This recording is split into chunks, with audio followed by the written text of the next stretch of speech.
संसद के वर्तमान सत्र के दौरान दोनों सदनों के रिकॉर्ड संख्या में लगभग 150 विपक्षी सांसदों का निलंबन होना सरकार व विपक्ष के लिए भी कोई गुड वर्क व अच्छा कीर्तिमान नहीं है।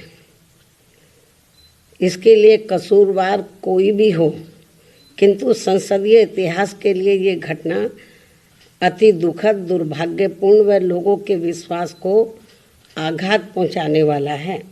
और इसी दौरान माननीय राज्यसभा सभापति का संसद परिसर में निलंबित सांसदों द्वारा मजाक उड़ाने का वीडियो वायरल होना भी अनुचित व अशोभनीय है।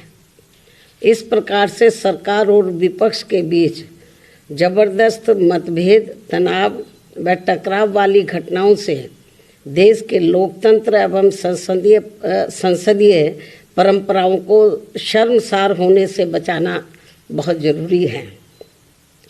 साथ ही विपक्ष विहीन संसद में आम जन के हित से जुड़े, देश व आम जनहित से जुड़े अति महत्वपूर्ण विधेयकों का पारित होना भी ये अच्छी परंपरा नहीं है।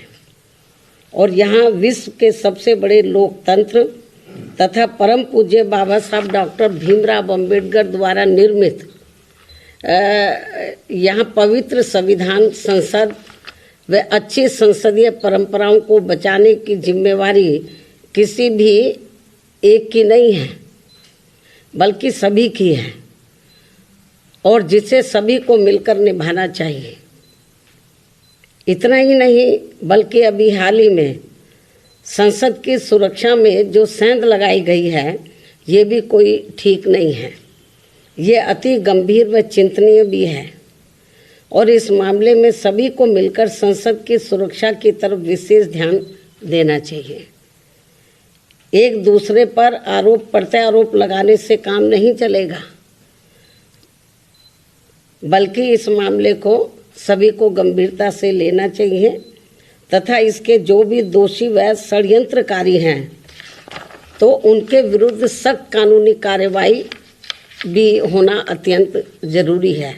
तथा ऐसे में इसके खुफिया विभाग को भी अब काफ़ी सतर्क रहने की ज़रूरत है, ताकि आगे कभी भी ऐसी घटना की पुनरावृत्ति न हो सके। इसके अलावा विपक्ष के गठबंधन में बीएसपी सहित अन्य जो भी पार्टियां शामिल नहीं हैं, बीएसपी सहित अन्य जो भी विपक्षी पार्टियां शामिल नहीं हैं, तो उनके बारे में किसी को भी बेफजूल कोई भी टीका टिप्पणी करना उचित नहीं है तथा इससे इनको बचना चाहिए। मेरी इनको यही सलाह भी है, क्योंकि भविष्य में देश व जनहित में कब किसको किसी की भी जरूरत पड़ जाए, ये कुछ भी कहा नहीं जा सकता है। अर्थात फिर ऐसे लोगों को व पार्टियों को भी काफ़ी शर्मिंदगी उठानी पड़े, ये ठीक नहीं है। और इस मामले में खासकर समाजवादी पार्टी इस बात का जीता जागता उदाहरण भी है। इसके अलावा यहाँ मैं ये भी कहना चाहूँगी कि हमारी पार्टी पूर्ण रूप से धर्मनिरपेक्ष पार्टी है, और यहाँ अपने देश में विभिन्न धर्मों को मानने वाले लोग रहते हैं तथा उनके अपने अलग अलग से आस्था के अनेकों स्थल बने हैं, जिन सभी का हमारी पार्टी हमेशा सम्मान करती रही है और आगे भी करती रहेगी। इसी क्रम में यूपी के अयोध्या में नवनिर्मित राम मंदिर का जो अगले महीने उद्घाटन होने के लिए जा रहा है, तो उसका हमारी पार्टी को कोई भी ऐतराज़ नहीं है।